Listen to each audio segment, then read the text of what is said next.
A first impression isn't what you think it is. It happens in seconds, long before you say anything clever or memorable.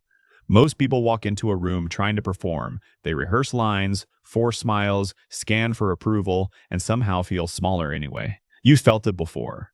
That tight pressure to seem interesting, witty, polished, valuable, all within the first 30 seconds of meeting. And the harder you try, the more invisible you become. People sense the effort, even when they can't name what feels slightly off. Here's the truth nobody explains. A strong first impression doesn't come from impressing anyone. It comes from something quieter. In the next few minutes, you'll learn 3 shifts. They make people remember you, lean towards you, and trust you fast.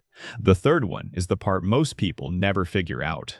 It's the reason some quiet people walk in and own the room instantly. Let's start with the mistake almost everyone makes when meeting someone new. It's invisible, but people feel it within seconds. Trying to impress sends one signal underneath every word. It tells the other person you need something from this interaction. People can't always name it, but they feel it instantly. A subtle pressure, a faint performance, a hidden ask for approval. And approval seeking is the fastest way to lose presence. The room feels you reaching, and something in them quietly pulls back. Now, picture the opposite. Someone walks in calm, unhurried, eyes steady, voice slow, like they have nowhere else they need to be.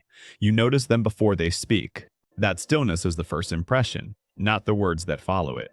So the first shift is simple. Stop trying to be impressive and start being unmistakably grounded in your own body. Here's how that looks in real life. You walk in, take one slow breath, and let your shoulders drop before you scan the room. You don't rush to fill silence. You don't laugh too quickly at jokes that weren't funny just to seem agreeable. That single pause changes everything. People read calm as confidence, and confidence is someone worth paying attention to. Try this the next time you enter a room. Slow your walk by maybe 10% and let your eyes settle, not dart. It feels strange the first time, almost too slow. But watch how people's eyes follow you instead of skimming past. This is the quiet advantage you already have. While others perform, you can simply arrive, and arriving is magnetic. Now here's the second shift, and it surprises almost everyone. Strong first impressions aren't about what you say at all. They're about how the other person feels in the first 60 seconds of standing near you. That feeling becomes the memory. People forget your name. They forget your job. They forget the clever line you spent the whole drive there rehearsing. But they never forget how you made them feel in those first moments. Calm, seen, interesting, safe, or quietly uneasy. So stop asking, what should I say? Start asking, what do I want them to feel when they walk away from this? The answer is almost always the same. You want them to feel seen, not entertained, and there's a real difference. Entertained means they liked the show. Seen means they liked themselves more in your presence, and that bond runs deeper. Here's how you create that feeling without saying much. Hold eye contact one beat longer than feels comfortable when they speak. Not a stare, just a soft, steady attention. Like what they're saying actually deserves the time it's taking to land. Then pause before you respond. Even half a second tells them their words mattered enough for you to think about them. Most people are already loading their reply while the other is still talking. You can feel that, even if you can't see it. When you stop doing that, you become rare. And rare people make strong first impressions without ever raising their voice. Try one specific phrase here. After they share something, say, "Tell me more about that," and then actually listen. Watch their posture shift. They lean in slightly, voice softens, eyes warm, because someone finally treated their words like they mattered. That single move, used once in a first meeting, makes you more memorable than 10 rehearsed jokes ever could. Because here's the quiet truth. The best first impression isn't a performance of you, it's an experience of being truly heard by you. Now here's where most people stop. They learn to slow down, listen better, and feel grounded, and that already puts them ahead. But there's a third shift, and it's the one that separates good first impressions from unforgettable ones. Pay close attention here. Before we get to it, I want to ask you something. Think about the last time someone made a strong first impression on you. What did they actually do? Not the surface stuff, but the small thing that made you remember them weeks later. Drop it in the comments if you can name it.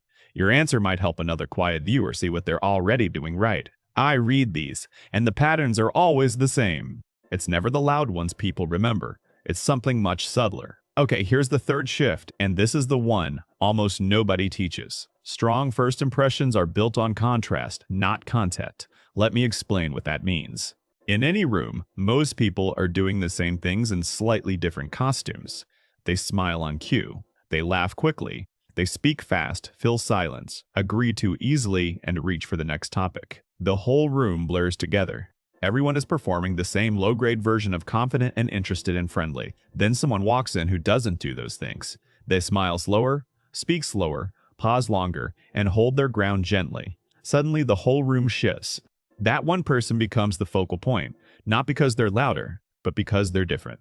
Contrast is what the brain remembers. Sameness disappears. Difference imprints, and a calm difference imprints the deepest of all. This is the secret quiet people already have. You're naturally less reactive, less hurried, less needy of constant verbal motion. That isn't a flaw to fix. That is the contrast, and the contrast is the impression people will carry home. So stop trying to match the room's energy. Bring your own slower, steadier energy and let the room adjust to you. When you laugh, mean it. When you speak, don't rush. When you don't have something to say, let silence sit comfortably. That comfort with silence is rare, and rare reads as confident, and confident reads as someone people want to be around. Here's a small experiment to try this week. In your next conversation, count 1 full second before you reply every time. It will feel like forever inside your head. To them, it will feel like you're actually considering their words, which is rare. By the end of that conversation, watch what happens. They'll lean closer, share more openly, and remember you longer. You didn't say anything impressive. You just gave them something most people never do, which is unhurried attention. That's the whole game. Not louder words, not better stories, just the quiet contrast of being fully present in a hurried world. Now let me give you one more piece, the deepest one, and it's the part I want you to actually remember. Charisma isn't loudness, and it isn't even confidence. Charisma is making the other person feel like they matter when they're near you. That's it. That's the entire thing every magnetic person you've ever met has in common, under whatever style they wear on top. And here's why this matters for you.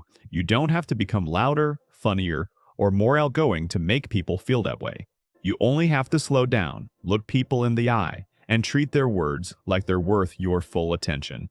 That's something quiet people can do better than anyone. You already notice more, listen deeper, and feel things others rush past. The world doesn't need another performer. It needs more people who can sit with someone and make them feel real. When you become that person, first impressions take care of themselves. You stop trying to be remembered, and you start being unforgettable. So this week, try just one thing from everything you heard. Maybe the pause, maybe the longer eye contact, maybe the slower walk. Pick the one that felt most like you and use it in your next conversation. See how the other person responds. Then come back and tell me which shift hit hardest. The grounded entrance, the felt experience, or the quiet contrast. Your comment helps me understand what quiet people actually need next, and it helps other viewers see they aren't alone in this. If this gave you something useful, subscribe and turn on the bell so the next one finds you when you need it most.